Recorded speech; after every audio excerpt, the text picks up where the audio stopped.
नमस्कार दोस्तों, स्वागत है आपका कहानी के दूसरे भाग में। चलिए शुरू करते हैं। उधर अय्याश ने अपने कपड़े चेंज करके मैरून कलर का सूट पहना और अपने जीजा के आने का इंतजार करने लगी। अय्याश की उस दिन दरवाजे से नजर हट ही नहीं रही थी। अपने जीजू से मिलने के लिए अय्याश बहुत ही उत्साहित हो रही थी। इसी बीच दीपक अपने ससुराल पहुंच गया।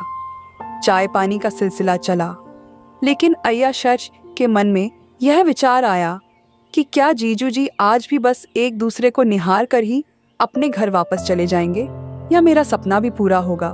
दीपक के ससुराल पहुंचते ही अय्याश की तबीयत भी ठीक हो गई।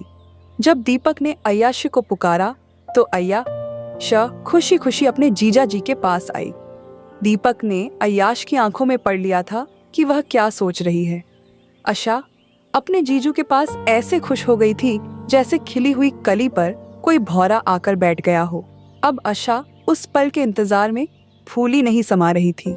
थोड़ी देर बाद आशा वहां से उठकर दूसरे वाले रूम में चली जाती है ताकि कोई ईशा और दीपक पर शक ना कर सके। कुछ देर बाद उसके पिताजी खेत की तरफ चले जाते हैं और माताज पड़ोसी के यहाँ किसी काम हीली थी। अबर पर ही लोग थे दीप और आशा। दीपक ने सोचा कि आज यह अच्छा मौका है। अपने और अय्याश के अरमान पूरे करने के इस मौके का दीपक और आशा कई दिनों से इंतजार कर रहे थे। बस फिर क्या था। दीपक पलटकर घर के दूसरे वाले कमरे के पास आ गया। दीपक थोड़ा रुका और उसने देखा कि अय्याश काले रंग की लैगी कुर्ती में जमीन पर दरी बिछाकर लेटी थी और कयामत सी नजर आ रही थी। दीपक कमरे में दाखिल हुआ तो उसने देखा कि अय्याश की सांस काफी तेज चल रही थी, क्योंकि उसके साथ आज वह सब होने वाला था जिसका अय्याश को बरसों से इंतजार था। उधर अय्याश को देखकर दीपक का भी वही हाल था। दीपक की सांसें भी भारी होने लगी, क्योंकि अय्याश की खूबसूरती के आगे चांद भी आज फीका लग रहा था। यह बाहर का कमरा था, प्लास्टर नहीं हुआ था, खिड़की में दरवाजे नहीं थे, दीवार में कई जगह छोटे छोटे छेद थे। खिड़की में नाम के लिए एक पर्दा लगा था जो कि हवा के झोंके से कटी पतंग की तरह इधर उधर हो रहा था। दोनों ने कमरे का दरवाजा बंद करके राहत की सांस ली। जीजा साली आज अपनी रासलीला की रस्म पूरी करने के लिए बिल्कुल अकेले रह गए थे और एकदम निडर होकर एक दूसरे में समा जाने को आतुर भी थे। उन्हें कोई नहीं देख रहा है, इस विश्वास के साथ दोनों थोड़ी देर एक दूसरे से चिपके रहे। अय्याश जैसी चांद अपनी पूरी रवानी पर था और दूसरी तरफ दीपक भी आज मानो बादलों की तरह उसकी चांदनी को बिखरने से रोक रहा था, या यूं कहें कि उसके यवन की खुशबू का रसपान कर रहा था। दोनों अलग हुए और एक दूजे को निहारने लगे।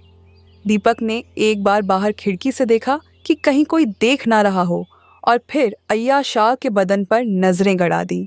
अय्याश की झुकी हुई नजरें प्रणय निवेदन कर रही थीं, जिसे दीपक की नजरें परख चुकी थीं। दीपक ने आगे बढ़कर साली को बे के पास पहुंचाया और बिस्तर पर लिटा दिया। अय्याश ने पहले से सब कुछ व्यवस्थित कर रखा था, बस देर थी तो उस सेज पर जीजा साली की रास लीला की। फिर क्या था, कई दिनों से भूखे दीपक और अय्याश अपनी हवस मिटाने लग गए। अय्याश शानदार क्या आज दीपक के घोड़े की सवारी कर रही थी। अय्याश थोड़ी तकलीफ में थी, क्योंकि अय्याशा का ने पहली बार घोड़े की सवारी की थी, लेकिन बाद में सब कुछ ठीक हो गया। दीपक और अय्याश ने 2 घंटे तक घुड़सवारी की। तो दोस्तों, आजकल समाज इस तरह के अपराध दिन ब दिन बढ़ते ही जा रहे हैं। आजकल किसी भी इंसान पर आंख बंद करके भरोसा करना ठीक नहीं है। रिश्तों में दरार आ सकती है। आशा अपनी बहन और पति पर कितना भरोसा करती होगी, जो आज उसकी बहन और पति ने उसके भरोसे को चकनाचूर कर दिया। ऐसी कहानी और सुनने के लिए चैनल को सब्सक्राइब करें। मिलते हैं अगले वीडियो में, तब तक के लिए खुश रहें, मस्त रहें।